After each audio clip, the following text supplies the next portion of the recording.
I have my 210-2 hooked up to the train here, and as soon as the machine focuses in on the thing, I can show you.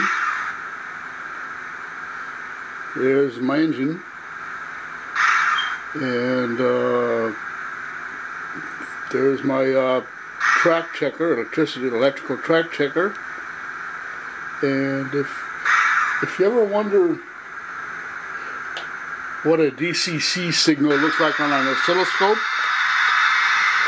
I have a pocket oscilloscope here. Somewhere.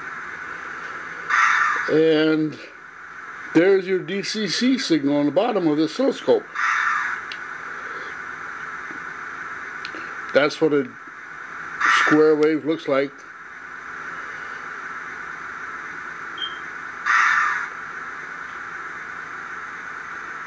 So it's a pretty cool little machine. It's a pocket oscilloscope,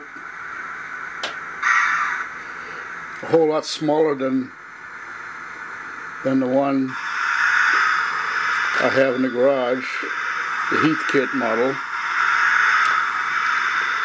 This thing is actually made in China. Well, anyways, let's go turn this off,